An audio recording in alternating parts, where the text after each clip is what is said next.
আমি যখন জান্নাতে ছিলাম আল্লাহর জাত ও সিফতের কসম, জান্নাতের প্রত্যেকটা গাছের প্রত্যেকটা পাতায় আমি সেই মোহাম্মদ নাম লেখা দেখছি। শুধু তাই না, আরশের পায়ার সাথে আমি দেখছি লেখা আছে লা ইলাহা ইল্লাল্লাহু মুহাম্মাদুর রাসূলুল্লাহ। এবার আদম নবী বলেন, ও দয়ার মালিক আল্লাহ, ওই মুহাম্মাদের উসিলায় আপনি আমারে মাফ করে দেন। বলার সাথে সাথে রব্বুল আলামিন ওহীর পাঠায়া জানায় দিল, মুহাম্মাদের নামের উসিলা দিয়া যদি আরো আগে ক্ষমা চাইতা, আরো আগে মাফ হয়ে যেতা। সেই নবীকে সান্ত্বনা দেওয়ার জন্য সূরা কাউসার আল্লাহ নাজিল করলেন। আল্লাহু আকবার বলেন। এরকম একটি দামি সূরার নাম হলো সূরা আসর। একেবারেই পাশাপাশি সূরা, ছোট একটা সূরা। আল্লাহ রাব্বুল আলামিন এই সূরার শুরুতে কসম করেছেন, শপথ করেছেন। আমরা করি রবের নামের শপথ, আল্লাহ করে বান্দার নামের শপথ। আল্লাহু আকবার। যেমন আমরা একটা কথাকে গ্রহণযোগ্যতায় পৌঁছানোর জন্য কখনো কখনো শপথ করি। যেমন ছোটবেলায় গ্রামে দেখছি, এক বাড়িতে গেছিলাম কোনো একটা কাজের জন্য। তো ওই টাইমে দেখলাম একজন বাপ, সে গেটের সামনে দাঁড়ায় আছে, সন্তান স্কুল থেকে আসবে। বাপ এবার সন্তানকে বলতে আছে, যেই রুমে তুমি রাত্রিবেলা ঘুমাইছো ওই রুমে কিন্তু যাবা না। সন্তান বলে, কেন? বলে, আমি চোখ দিয়ে দেখছি তোমার বিছানায় একটা সাপ শুয়ে আছে। সন্তান বলল, বাবা এটা আপনি কি বলেন? রাত্রিবেলা ঘুমাইছি, সকালবেলা স্কুলে গেলাম, এখন আবার সাপ থাকে কেমনে? বাবাই বলে, বাজান আমি আমার চোখ দিয়ে দেখছি সাপ ওখানে পড়ে আছে, তাও না পেঁচায়া ফেনা ধরে বসে আছে। গ্রাম অঞ্চলের ঘর, সাপ বিচ্ছু ঘরে থাকে কি থাকে না? গ্রামের ঘর। এবার সন্তান ছোট মানুষ, 13-14 বছর বয়স হবে, সে বাবার কথাকে মূল্যায়ন করে নাই। সে বলতে আছে, বাবা তুমি হয়তো দেখতে ভুল করছো বা স্বপ্নে দেখছো।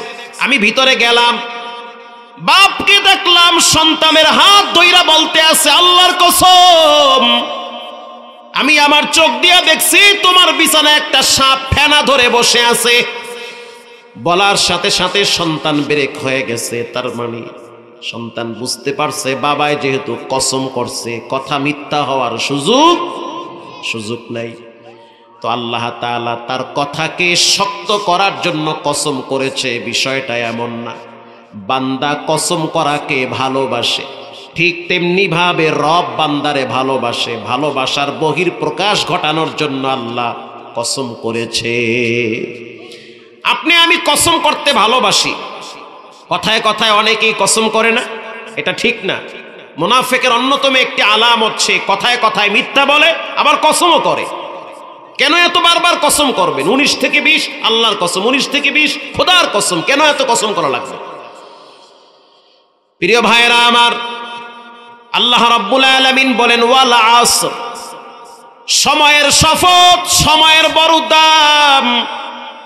হে যুবক, হে যুবতী, হে নারী, হে পুরুষ, সময়কে যত মূল্যায়ন করবা তুমি তত মূল্যবান হয়ে যাবা। ছাত্র জীবনে এমন সময় গেছে সারা রাত দাঁড়ায় দাঁড়ায় আমার পড়া লাগছে। শুধু আমি একা না, অনেক ওলামায়ে কেরাম আছে, শুধু আলেমরা না, জেনারেল লাইনে অনেক ছাত্র আছে যারা সারা রাত পড়ার টেবিলে বসেছিল। এখন হয়তো অনেকে হয়তো উকিল হয়েছে, ব্যারিস্টার হয়েছে, সাংবাদিক হয়েছে। যে ব্যক্তি সময়কে যত মূল্যায়ন করে আল্লাহ তাকে তত মূল্যবান করে দেয়। আমি আমার ভাইটাকে গত পরশুদিন বললাম, লেখাপড়া যদি করতে মনে চায় তো করার মতো করবা, দায় ঠিককে লেখাপড়া করার দরকার নাই, করার মতো লেখাপড়া করবা। আর যদি লেখাপড়া করতে মনে না চায় বাদ দিয়া দাও, খামাখা টাকা নষ্ট করা যাবে না, কর্ম শুরু করো। এখন আমার ছোট ভাইটার মেধা আমার চেয়ে ভালো, হ্যাফজ শেষ করেছে, মাওলানার লাইনে প্রায় হেদায়ায় পড়ে, আবার দাখিল পরীক্ষার্থী, সামনে পরীক্ষা দিবে। তো তাকে আমি শাসনের জন্য বললাম, লেখাপড়া করতে মনে চাইলে করার মতো করো। কারণ আমাদের যুগে তো মোবাইল ছিল না, সময় পাইলি বই নিয়ে বসে থাকতাম, সময় পাইলি কোরআনের সময় দিতাম। আর এখন এমন একটা যুগ, খেলাধুলার ফাঁকে ফাঁকে বাচ্চারা লেখাপড়া করে। আগে লেখাপড়ার ফাঁকে ফাঁকে খেলাধুলা করত, কথা কন না কেন? লেখাপড়ার ফাঁকে ফাঁকে খেলাধুলা করত। এই হঠাৎ একদিন আসরের সময় পাইছে, খেলাধুলা করতেছে, অথবা প্রতিদিন হয়তো আসর থেকে মাগরিব খেলাধুলা করে। আর এখন খাতার মধ্যে বইয়া পাবজি খেলায়, হারা রাত টিকটক দেখে, ফ্রি ফায়ার খেলায়। কি আমি মিথ্যা বললাম? এভাবেই তো কাটতেছে অনেক বাচ্চাদের। কার্টুন না দেখাইলে সে ঘুমাইবে না, কার্টুন না দেখাইলে সে ভাত খায় না। তার মানে মোবাইলের প্রতি তার আসক্ত দিন দিন বাড়ে না কমে? বাড়তেছে। সময়টাকে এভাবেই নষ্ট করে। প্রিয় ভাইয়েরা আমার, যুবক যারা আছেন, মুরব্বী যারা আছেন, সময়কে মূল্যায়ন করেন। আপনার জন্য সময় স্টপ হয়ে থাকবে না।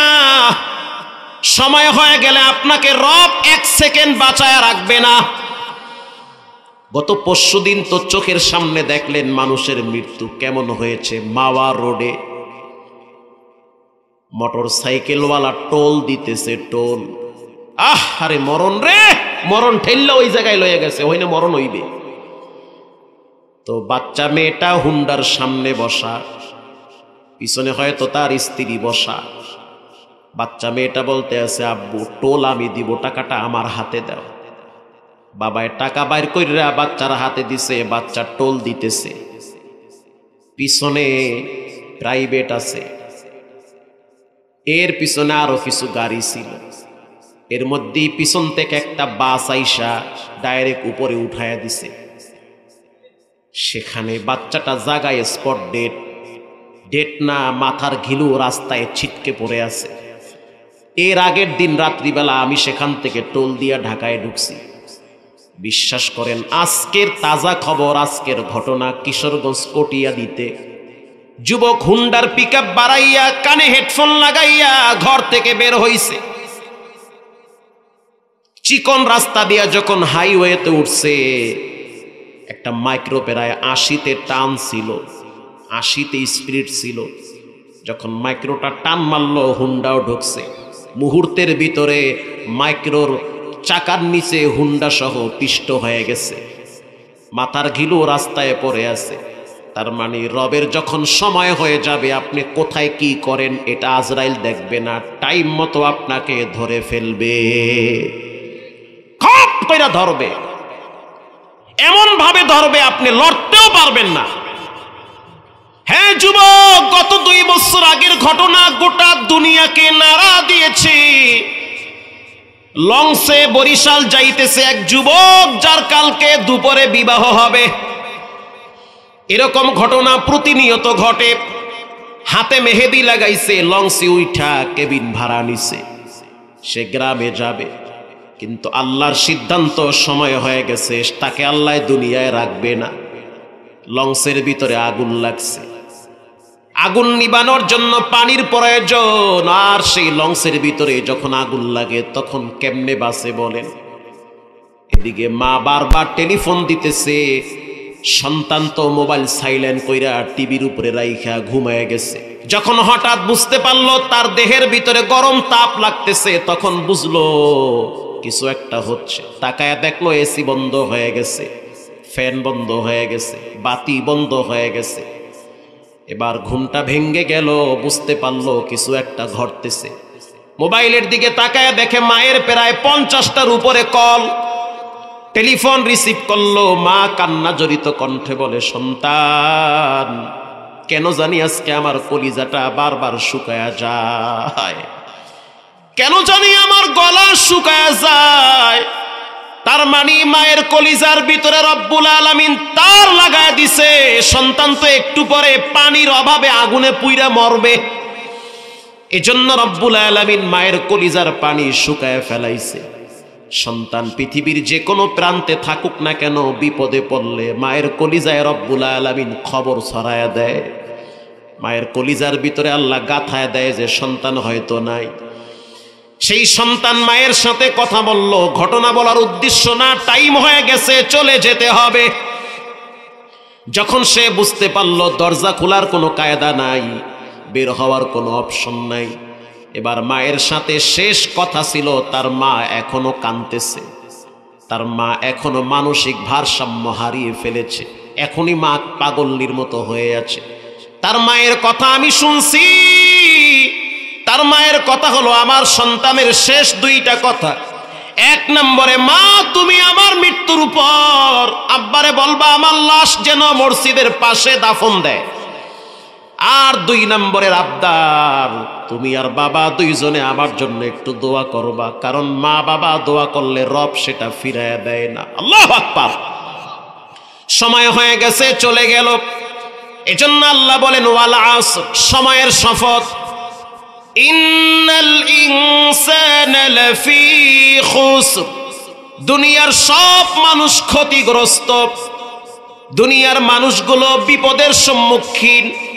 ইল্লাল্লাযীনা আমানু, একমাত্র ঈমানদার ব্যতীত। যারা ঈমানদার, যারা আল্লাহকে ধরেছে, তাদের দুনিয়াটা কোনো কষ্টের জায়গা না।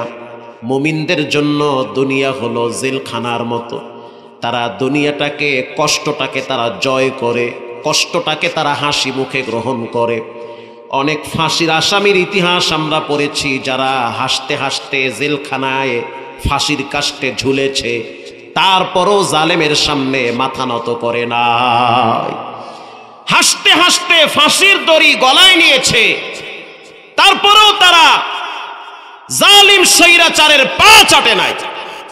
তারা স্পষ্ট জানিয়ে দিয়েছে রক্ত জীবন কল্লা যাবে, তারপরেও আল্লাহর জমিনে আল্লাহর দ্বীন বিক্রি করা যাবে না। প্রিয় ভাইয়েরা আমার, এজন্য আল্লাহ তাআলা বলেন মুমিনদের জন্য হলো দুনিয়াটা বাজারের জায়গা। অতীতের মতো আপনারা আসছেন, চলে যেতে হবে অন্ধকার কবরে, রবের দরবারে দাঁড়াতে হবে। ঈমানদার ব্যতীত বাকি যারা আছে সবাই ক্ষতিগ্রস্ত। ইল্লাল্লাযীনা আমানু ওয়া আমিলুস সালিহাত, এক নম্বরে ঈমানদার। যে ঈমানদার তার জন্য জান্নাতের ঘোষণা দিয়েছেন কে? আল্লাহ বলেন আমিনু কামা আমানান নাস, ঈমান আনো সাহাবীদের মতো, সাহাবীদের মতো ঈমান আনো। কেমন ঈমান সাহাবীদের? খুবাইব রাদিয়াল্লাহু তাআলা আনহু, রাসূলুল্লাহ তখন মদিনায় গেছে হিজরত করে। খুবাইব রে বেঈমানেরা আটকায়া ফেলাইছে। আটকানোর পরে তার হাতে শিকল লাগাইছে, কোমরে শিকল লাগাইছে। লাগানোর পরে তাকে একটা মঞ্চে দাঁড় করাইছে। এরপরে আবু জেহেল, উতবা, সাইবা তাকে প্রথম প্রস্তাব দিল যে তুমি মুহাম্মদকে একটা গালি দাও। যদি মুহাম্মদকে গালি দাও তাহলে তোমাকে ছেড়ে দিব, তোমাকে শুলে চড়ানো হবে না। খুবাইব রাদিয়াল্লাহু তাআলা আনহু বলেন, গালি তো দূরের কথা, আল্লাহর নবীর দিকে কেউ যদি ঘৃণার সহিত একটা ফুল মারে আমি সেটাও সহ্য করতে পারবো না। আল্লাহু আকবার। রাসূলুল্লাহকে কেউ ঘৃণা করে একটা যদি ফুলও মারে ওটাও আমি বরদাস্ত করব না। এবার তাকে বলা হইল তোমার জীবনের শেষ পরিণাম হবে মৃত্যু। কেন তুমি কালেমা পড়ছো, ঈমান তুমি আনছো, কেন মুহাম্মদকে গ্রহণ করেছো? খুবাইব রাদিয়াল্লাহু তাআলা আনহু বলেন, শুনে নাও, মৃত্যু মানুষের জীবনে একবার হয়, এটা সবার জীবনে হবে। প্রত্যেকটা মানুষের জীবনে একবার মৃত্যু হবে। মৃত্যুর পরে রবের দরবারে দাঁড়াতে হবে। আমি তোমাদের কথাগুলোকে দিল থেকে শুনেছি, তোমরা কি প্রস্তাব দিয়েছ, তবে আমার পক্ষ থেকে শুনে নাও, আমি আল্লাহর রসুলের কালেমা দ্বীন গ্রহণ করেছি। জীবন চলে গেল আমি কখনোই রাসূলুল্লাহর বিরুদ্ধে দাঁড়াতে পারবো না। এবার আস ইবনে ওয়াইল বলেন, কাফেরদের লিডার, তোমাকে শুলে চড়ানো হবে, একটু পরেই তোমাকে ফাঁসির কাষ্টে ঝুলানো হবে। হয় তুমি ঈমান ছাড়ো, না হয় তুমি ফাঁসির কাষ্টে ঝুলো। খুবাইব রাদিয়াল্লাহু তাআলা আনহু বলেন, তাহলে আমার জীবনের শেষ ইচ্ছা, আমাকে 2 রাকাত নামাজ পড়তে দাও। এবার বেঈমানেরা বলল, ঠিক আছে 2 রাকাত নামাজ পড়ার সুযোগ দিলাম, 2 রাকাত নামাজ পড়ো। খুবাইব রাদিয়াল্লাহু তাআলা আনহু তিনি কিবলার দিকে ফিরে 2 রাকাত নামাজে লম্বা সেজদা দিয়েছে। যখন তিনি দ্বিতীয় রাকাতে 2টা সেজদা লম্বা করতেছিল, সেজদা লম্বা করলে না জানি বেঈমানেরা মনে করে মরণের ডরে সেজদা লম্বা করতেছে। এজন্য খুবাইব রাদিয়াল্লাহু তাআলা আনহু সেজদার থেকে মাথা উঠাইয়া সালাম ফিরায়া প্রস্তুতি গ্রহণ করে দাঁড়িয়ে আছে। আর ওখান থেকে চিৎকার মেরে একটা সালাম মদিনায় পাঠাইছে, আসসালামু আলাইকা ইয়া রাসূলুল্লাহ। এই সালামটা মুহূর্তের ভিতরে রব্বুল আলামিন তার প্রিয় নবীর কানে পৌঁছায়া দিয়েছে। মদিনায় রাসূলুল্লাহ বসে আছে মসজিদে নববীতে। ওই সময় আল্লাহর নবী চেহারা মলিন করে বলতেছে, ওয়া আলাইকুমুস সালাম ইয়া খুবাইব। ও সাহাবীরা শুনে নাও, খুবাইবকে একটু পরেই শহীদ করা হবে।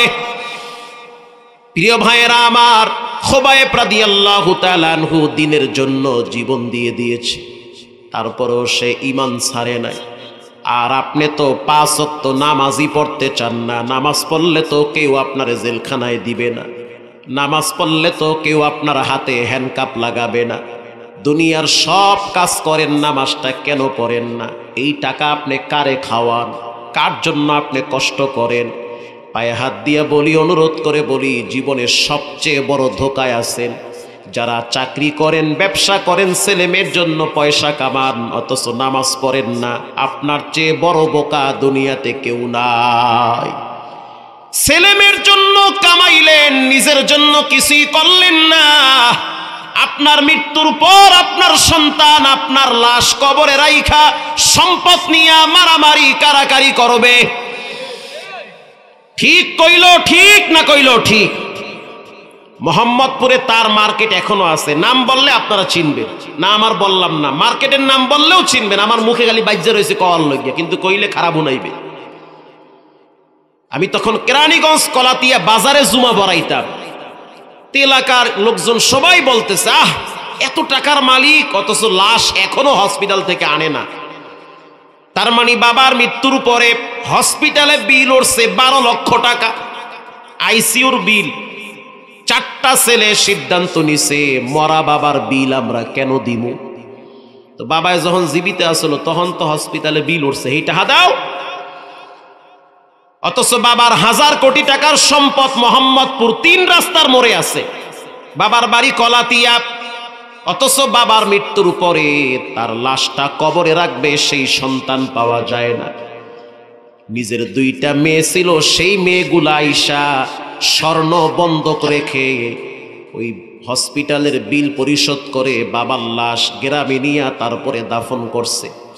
যারা সম্পদ নিয়ে ব্যস্ত, সম্পদ নিয়ে ব্যস্ত, ছেলে মেয়ে নিয়ে ব্যস্ত, লিখে রাখেন, কপালেও লেখা রাখেন। যারা সম্পদ নিয়ে ব্যস্ত, নামাজের সময় পান না, রাজনীতি নিয়ে ব্যস্ত, নামাজের টাইম পান না, আপনি রবের রহমত থেকেও অনেক দূরে। আপনি মনে করছেন ছেলে মেয়ে বুঝি আপন, কসম আল্লাহর, এরাই আপনার সবচেয়ে বড় দুশ্মন। এরা সবচেয়ে বড় দুশ্মন ছেলে মেয়েরা। আর যেই ঘরের বাপ নামাজ পড়ে, যেই ঘরের বাপ কোরআন পড়ে, আল্লাহ মানে, নবী মানে, ওই ঘরের ছেলে মেয়েরাও মা বাবারে সম্মান করে। আসতে বলবেন না, জোরে বলেন।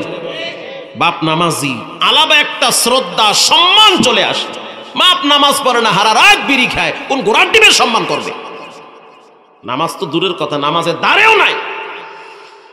যেই মা বাবা ছেলে মেয়েদেরকে রবের পরিচয় দেয়, নবীর পরিচয় দেয়, কসম আল্লাহর, ওই সন্তানের কলিজার ভিতরে মা বাবার মহব্বত আল্লাহ ঢুকায়া দেয়। আমরা 7টা ভাই বোন, আল্লাহর দরবারে শুকরিয়া, আমার বাপ ঠগে নাই, আমরাও ঠগি নাই। আমার বাপ বড় শক্ত দিলের মানুষ, আপনি কল্পনাই করতে পারবেন না কি পরিমাণ শক্ত মানুষ, প্রচন্ড রাগী মানুষ। কেমন রাগী? একদিন যদি নামাজে দেরি করে যাইতাম, বিশ্বাস করেন চিকন কঞ্চি নিয়া মসজিদের বারান্দায় বসে থাকতো, পাছার কাপড় টান কইরা বিসমিল্লাহ ছাড়া 3টা মারতো। একদিন বাড়ি খাইয়া সোজা হইয়া গেছে। আমার মায়ের স্পষ্ট বক্তব্য, তোমার বাবা যখন আমাকে প্রথম নিয়ে আসছে সেদিন বলে দিয়েছে, এই ঘরে যদি কোনো নারী পুরুষ বালেগ হওয়ার পরে নামাজ ছেড়ে দেয়, 1টা টাকাও এই সংসারে আমি ব্যয় করব না। কারণ কষ্টের টাকা কোনো বেনামাজি স্ত্রী আর সন্তানের পিছনে ব্যয় হবে না। শক্ত হন, ছেলে মেয়ের প্রতি কঠোর হন। সব জায়গায় ছেলে মেয়েকে ধমক দিয়েন না। মা বাবা ছেলে মেয়েকে ধমক দেয় প্রাইভেটের কারণে, কোচিং এর কারণে, লেখাপড়ার কারণে, অথচ নামাজের জন্য ধমক দেয় না। একদিন যদি প্রাইভেটে না যায় মা বাবা রাগ করে, একদিন যদি কোচিং এ না যায় মা বাবা রাগ করে।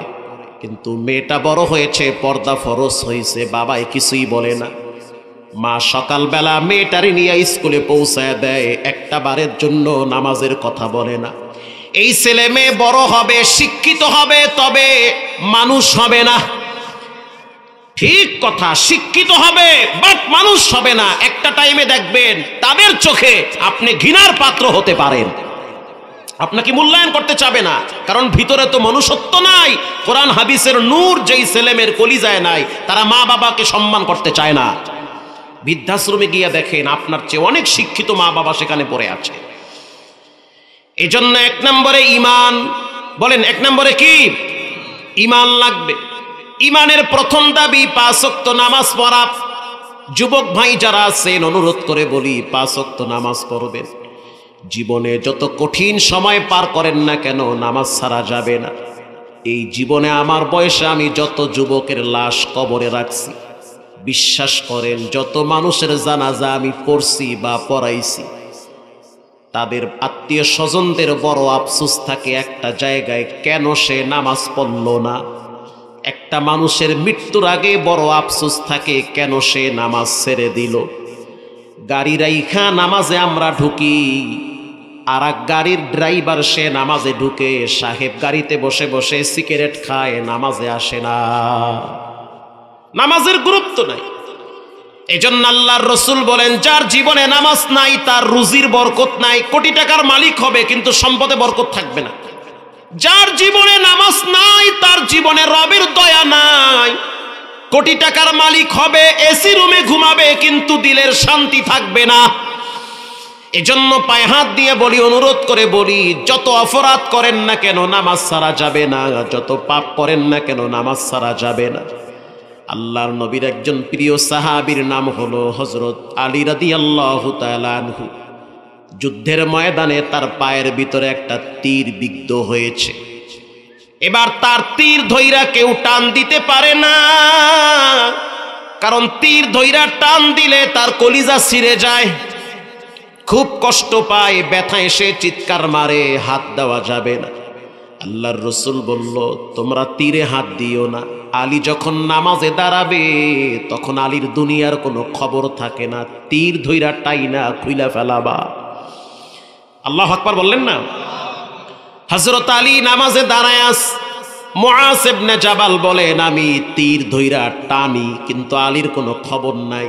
সে মনে হইতে আছে রবের প্রেমে হাবুডুবু খাইতেছে।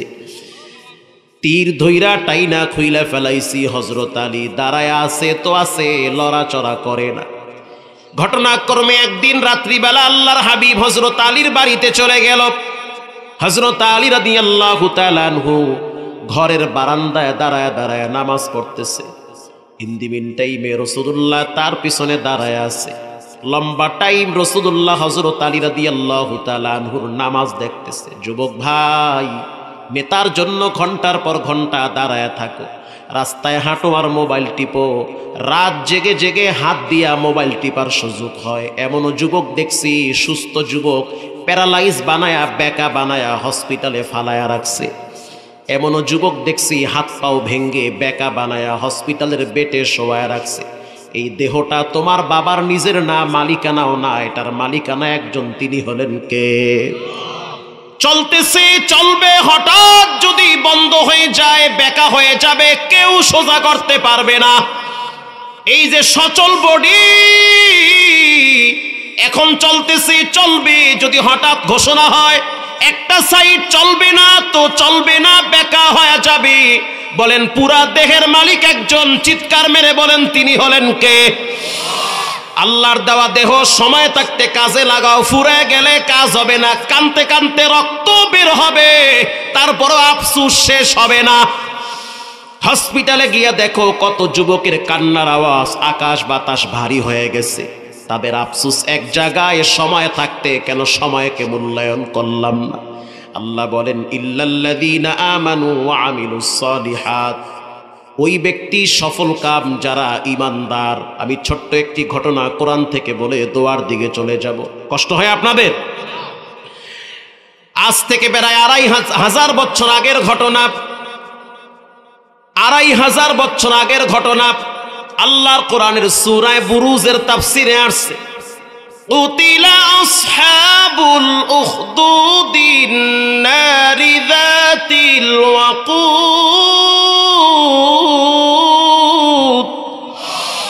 আসহাবি উখদুদের ঘটনা। ওই যুগে একজন জালিম বাদশা ছিল, নাম ছিল ইউসুফ জুন্নাওয়াস। এই বাদশার চরিত্র এলাকার সব মানুষদেরকে এলান করে দিয়ে জানিয়ে দিয়েছে, আজ থেকে পুরা দেশের রব আমি, আজ থেকে আমি হলাম স্রষ্টা, তোমরা আমারে সিজদা করবা। কিছু মানুষ তারে সিজদা করেছে, কিছু মানুষ তারে সিজদা করে নাই। যারা করে নাই তাদেরকে আগুনে পুড়ে হত্যা করেছে, শহীদ করা হয়েছে। অপরাধ একটাই, কেন তারা আল্লাহরে সিজদা করলো, জালেমরে কেন সিজদা করলো না, এটাই তাদের অপরাধ ছিল। ইন দি মিন টাইমে হাজার হাজার মানুষ স্বেচ্ছায় তারা আগুনে পুরার জন্য রেডি হয়ে গেছে। আল্লাহু আকবার। আগুনে পুড়তে রাজি, তারপরেও তোমার সামনে মাথা নত করে সেজদা দিয়ে স্রষ্টা মানবো, এটা হতে পারে না। এমন সময় একজন মহিলা জালেম বাদশার সামনে দাঁড়ায় গেছে। ইউসুফ জুন্নাওয়াজ বলতে আছে, তোমার বাড়ি কোথায়? বলে আমার বাড়ি হলো শামে। এখানে কোথায় আসছো? বলে এখানে আমার বাবার বাড়ি।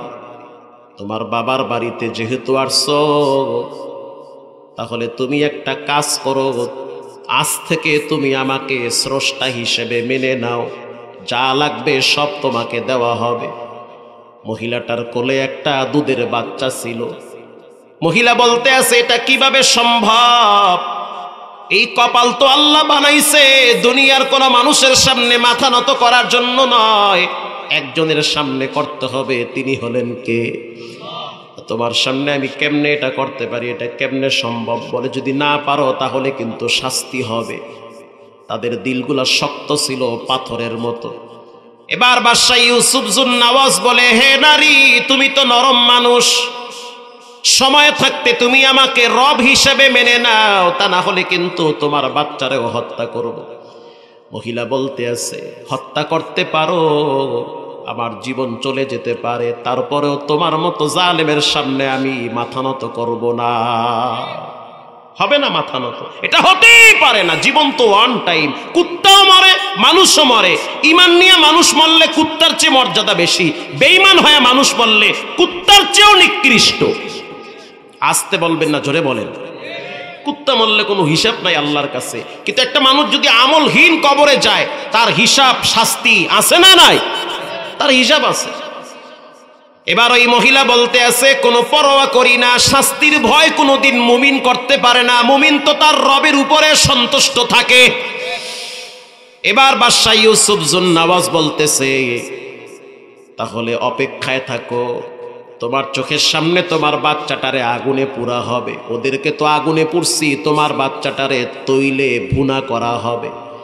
এবার তার চেলা চামুন্ডাদেরকে ডেকে বলতে আছে, তাড়াতাড়ি বড় একটা চুলা খনন করো, এই চুলার ভিতরে একটা ড্যাগ বসায়া দাও, এই ড্যাগের ভিতরে তৈল ছেড়ে দাও। তৈল যখন টকবক করে ফুটবে, তখন এই দুধের বাচ্চাটারে তৈলে ছেড়ে দিব। এই কথা যখন বলল, মহিলাটা একটু নার্ভাস হয়ে গেছে, কারণ হাজার হইল তো মা। ওহো, মায়ের টান তো অনেক বেশি। আল্লাহ বান্দারে অনেক ভালোবাসে, মা তার সন্তানরে অনেক ভালোবাসে। মা নিজে জীবন দিয়া দেয়, বাচ্চারে মরতে দেয় না। রাত জেগে জেগে পাখা দিয়া একজন নারী তোমারে বাতাস করছে, সে হলো তোমার মা। তোমার পায়খানা প্রস্রাবের খেতা পরিষ্কার করেছে তোমার মা। আজকে সুখের দিনে বউ মাইয়ে পোলা নিয়ে ব্যস্ত, মা বাবার খবর নাই। অথচ দুঃখের দিনে দুইজন মানুষ তোমার ডানে বামে ছিল, একজন মা আর একজন হলো বাবা। এই দুইজনের দয়া ছাড়া তুমি এতদিন এত দূর পর্যন্ত আসতে পারতা না। এই দুইজনের ভালোবাসা তোমার জীবনে না থাকলে তুমি এত দূর সম্মানের পাত্র হইতা না। মায়ের টান চলে আসছে, মা বলতে আছে, জালেম শুনে নাও, আমি অপরাধ করছি তোমার দৃষ্টিতে, কিন্তু আমার বাচ্চা তো অপরাধ করে নাই, কেন তুমি আমার বাচ্চারে গরম তৈলে ছেড়ে দিবা? এবার জালেম বলতে আছে, যদি একটা বার আমারে সিজদা করো তাহলে তোমারেও ছেড়ে দিব, বাচ্চারেও ছেড়ে দিব। মহিলা বলতে আছে, ইমান কি এত সহজ নাকি? আল্লাহু আকবার! ইমানটারে এত সহজ মনে করছো নাকি? ইমান এমন এক জিনিস, ইমান কবুল করার পরে রক্তের সাথে ইমান মিশে যায়, আর ওটাকে আলাদা করা যায় না। জীবন ওয়ান টাইম মরতে হবে, আমিও মরব, বাচ্চাও মরবে। অতএব রবের জন্য যদি আমরা মরি, শহীদি মর্যাদা পেয়ে আল্লাহর জান্নাতে চলে যাব। অতএব একটু মৃত্যুর যন্ত্রণা হবে, ওটাও পরোয়া করি না। জালেম যখন বুঝলো এই মহিলাটার ইমান সবার চেয়ে শক্ত ইমান, আল্লাহু আকবার, সবার ইমান যদি এক পাল্লায় দেওয়া হয়, এই নারীর ইমানের সামনে টিকবে না। এ তো সেই নারী। এবার জালেম বাদশা বলতে আছে, ওয়েটিং এ থাকো, তৈল আরো টকবক করে ফুটুক। তৈল যখন এখন টকবক করে ফুটা শুরু হইল, মায়ের চোখের সামনে একটা পাতা ছাইরা দিছে। কাঁচা পাতা যখন ছেড়ে দিল, মুহূর্তের ভিতরে সেটা একেবারে তৈলের ভিতরে ভুনা হয়ে গেছে। পাতার উপরে যখন তৈল লাগছে তখন জ্বলা শুরু হয়ে গেছে। এবার দুধের বাচ্চাটা টান মাইরা জালেম বাদশা হাতে নিয়েছে। হাতে নেওয়ার পর এবার জালেম বাদশা বলতে আছে, হয় আবার কদমে সেজদা কর, না হয় কিন্তু বাচ্চা ফালায়া দিলাম। মহিলা বলতে আছে, বাচ্চা ফালায়া দাও, তারপরেও ইমান বিক্রি করতে চাই না, ইমান ছাড়বো না, রবের উপরে ইমান আনছে, ইমান আমার ঠিক থাকবে। ইন দি মিন টাইমে বাচ্চাটারে ধইরা উঁচা কইরা গরম তৈলে ছেড়ে দিয়েছে। মায়ের চোখের পানি গড়ায় গড়ায় পড়তে আছে, আর বলতে আছে, আল্লাহ, এ কেমন পরীক্ষা! তারপরেও আমি জানি আমার আগে অতীতে অনেক নারীরাও পরীক্ষা দিছে, আমি তোমার উপরে সন্তুষ্ট আছি। পরীক্ষা যত আসবে মুমিনের ঈমান তত মজবুত হবে। আল্লাহ রাব্বুল আলামিন দুধের বাচ্চার জবান খুলে দিয়েছে। ওই গরম তৈলের ভিতরে বাচ্চার জবান আল্লাহ খুলে দিয়েছে। বাচ্চা এবার বলতেছে, আন্দারামা দরবি বুরহানে হো তাগবিনি আশরতে কা সালেহ, আন্দারামা দরকে মান ইজা খোশা গরসে দর সুরত মিয়ানে আগোশা। মনে করেছো এটা আগুন? ও মা, এটা আগুন না, এটা ফুলের বাগান আল্লাহ বানায় দিছে। অতএব খবরদার, তুমি আমার টেনশনে জালেমের সামনে মাথা নত করবা না। এটা একটা দরওয়াজা, এই আগুন হলো দরওয়াজা, মৃত্যুটা হলো দরওয়াজার একটা ঘর। তুমি ঢুকবা, ভিতর থেকে আল্লাহর জান্নাত থেকে তোমাকে হাতছানি দিবে। এটা হলো ঈমান। এজন্য ঈমানের প্রতি সবাই সচেতন থাকতে হবে। সহজভাবে বাংলাভাবে আরো বুঝাই, ঈমানের প্রথম দাবি হলো নামাজ। ঈমানের দাবি হলো হালাল খাওয়া। ঈমানের দাবি হলো হক কথা বলা, সত্য বলবেন। কে রাগ হইল, কে বেজার হইল দেখা যাবে না, রব রাগ হইল কিনা সেটাই দেখতে হবে। সত্য কথা বলবেন, হক কথা বলবেন, এটা ঈমানের দাবি। ঈমানের দাবি হলো হালাল খাবার খাবেন। যে হারাম খায় তার সিজদা কবুল হয় না। ঈমানের দাবি বিনয়ী হন। বিনয়ী মানুষ কবরে গেল, মানুষ তার জন্য দোয়া করে। এজন্য বিনয়ী হওয়া লাগবে, নামাজি হওয়া লাগবে, দিনদার হওয়া লাগবে, তওবাকারী হওয়া লাগবে। ঈমানদারের অন্যতম একটি বৈশিষ্ট্য হলো ঈমানদার তওবা করে। বলেন, তওবা করতে হবে কার কাছে? জীবনে কত অপরাধ আপনিও করেছেন, আমিও করছি। বিষয় যদি এমন হইতো বুড়ারা তওবা করবে, যুবকরা খালি মোবাইল টিপবে, তো অপেক্ষায় থাকেন, চোখের সামনে আল্লাহ দেখাইতেছে। নায়ক মান্না যুবক বয়সে কবরে চলে গেল। সেই পপ সম্রাট মাইকেল জ্যাকসন যুবক বয়সে কবরে গেল। হসপিটাল গুলায় গিয়া দেখেন কত যুবক ব্লাড ক্যান্সারে আক্রান্ত হয়ে মৃত্যুর দরওয়াজায় পড়ে আছে। কত যুবককে রব্বুল আলামিন ঢাকা মেডিকেলের বারান্দায় শোয়ায় রাখছে। ছোট বাচ্চারাও রবের কাছে তওবা করবে, যুবকরাও তওবা করবে। আল্লাহর রাসূল বলেন, কেউ যদি তওবা করে, মায়ের পেট থেকে বাচ্চা আসলে যেমন পাপ নাই, তওবা করলেও তার গুনাহ রব্বুল আলামিন ওরকম ক্ষমা করে দেয়।